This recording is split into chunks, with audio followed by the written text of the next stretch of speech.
ஓம்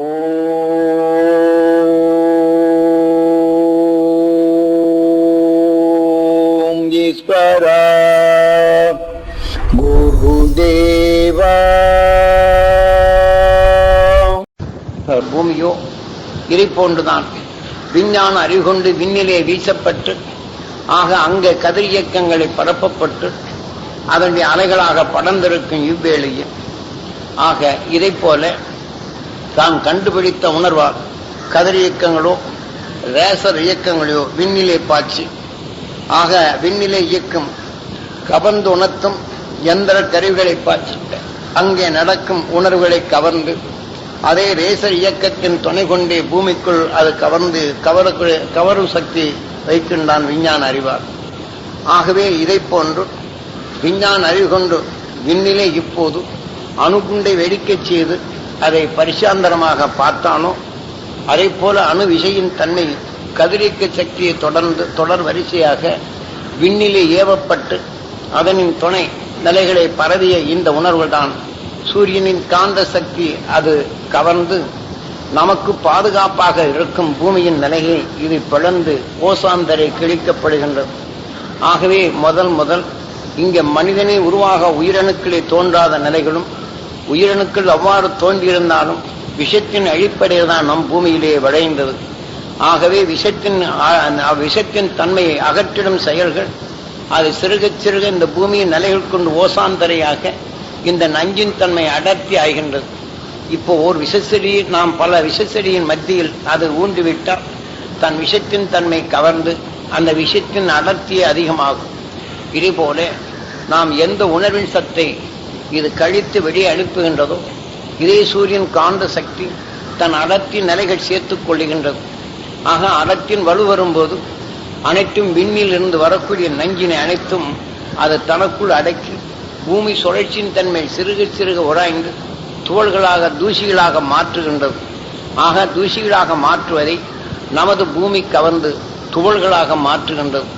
துகளின் தன்மைகள் அணுக்களாக மாறி பூமியின் தன்மை உரைகின்றது.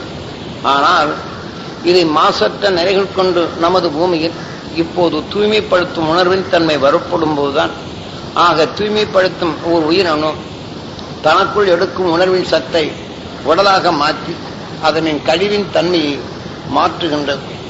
ஆக முதல் உயிரணுக்கள் நஞ்சினை தனக்குள் உடலை சாதகமாக்கி அதனின் வலுவின் தன்மை கொண்டுதான் உயிரணுக்கள் விளைகின்றது.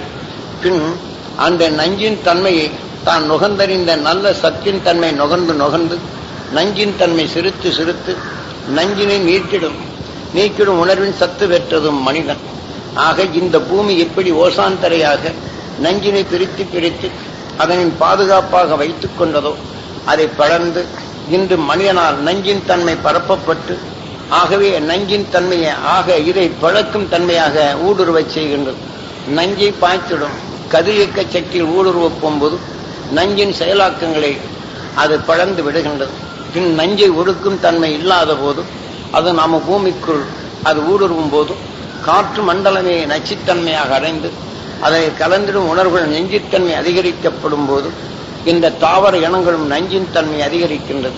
தாவர இனங்கள் நஞ்சின் தன்மை அதிகரிக்கப்படும் போது அதனின் உணர்வின் தன்மை நமக்குள் எடுத்தட்டு இந்த நஞ்சின் வேக துடிப்பை மனிதனுக்குள் வருகின்றது. ஆக நஞ்சை உணவாக உட்கொண்டால் மனிதன் சிந்தனை இழப்பது போல் அதே நஞ்சின் தன்மை உணர்வுகள் கலந்தப்பின் மனிதனின் சிந்தனை பிளந்து இன்று சிந்தனையற்ற நிலைகள் நமக்குள் ஆறாவது அறிவை பாதுகாப்பாக இருக்கும் இந்த ஓசாந்தரியை கிழித்து விடுகின்றது. பின் நாம் சிந்திக்கும் செயலெடுத்து நாம் சிந்தனையற்ற நிலைகள் கொண்டு மனிதன் மிருக உணர்வின் நிலைகள் கொண்டே நாம் வாழ்ந்திடும் நிலைகள் வருகின்றது. இதை போன்ற நிலைகளை பிளந்த அருள் மகிழ்ச்சி நிலைகள் தான் விண்ணிலே உண்டு. ஆக இந்த விண் என்பது பிரபஞ்சத்திற்குள் இன்று நாம் பூமி ஒரு அங்கம், அது அங்கத்திற்குள் இதை விடை செய்த நிலைகள் கொண்டு இந்த தாவர இனத்தை தனக்குள் இதே போல நஞ்சினை பிளந்திட்ட உணர்வின் துணை கொண்டு உயிருடன் ஒன்றி ஒளியின் சரீரமாக இன்றும் துருவ பகுதியில் நிலை கொண்டு பூமி துருவ வழியில் தனது உணவுக்காக கவர்ந்திடும் உணர்வின் துவள்களை இது கவர்ந்து அதிலே நஞ்சினை கலந்து நிலைகளை பிளந்திட்ட உணர்வின் தன்மை உயிருடன் ஒன்றி ஒளியின் சரீரமாக வரும்போது அந்த உணர்வினை கவர்ந்த மனிதன் இதை ஆறாவது அறிவை ஏழாவது நிலையில் பெற்றவன் சப்தரிஷி மண்டலங்களாக சுழன்று கொண்டு உள்ளார்கள்.